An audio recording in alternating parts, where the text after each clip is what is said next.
Това се изразява също в очакването ни, че освен Тоа се искажува преку нашето очекување дека освен геополитичката ориентација за зимните кандидати ќе биде клучно да се придржуваат и кон основните европски вредности, како што е добрососедството. Со нашите најблиски соседи од Скопје сме во постојан контакт водени од земниот стремеж за надминување на разликите создадени од времето на југословенскиот режим.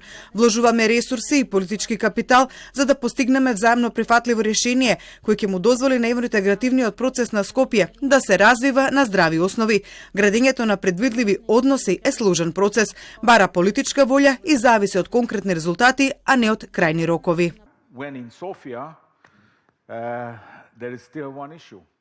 Кога сме во Софија, има едно прашање кое не може да го избегнеме, а да не го споменеме, и тоа е кога ќе имаме првата меѓувладина конференција. Секако за оние кои живеат во балонот на Брисел и нашите процедури тоа е познато, но за оние кои не се толку инволвирани во тоа, сметам дека клучот е кога ќе почнеме да работиме на испорачување на членство. Тоа е големо прашање кога станува збор за Северна Македонија и Албанија.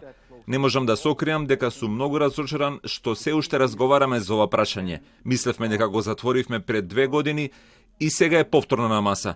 Знаете, ако имате моќ, а не ја користите, тоа од другите може да се смета како предавање на вашата моќ и способности. Значи, мора да си веруваме на самите себе, да и веруваме на нашата моќ и сметам дека сите земји членки треба да веруваат во трансформирачката моќ и на процесот на интеграција. Тоа е пораката која донесов повторно во Софија. Бев тука пред 3 недели и ќе доаѓам се додека е потребно за да го поместиме тоа и да го завршиме во јуни оваа година. Бидејќи војната ни покажа дека немаме време за губење. Не само време, туку немаме и интерес да губиме повеќе време на ова.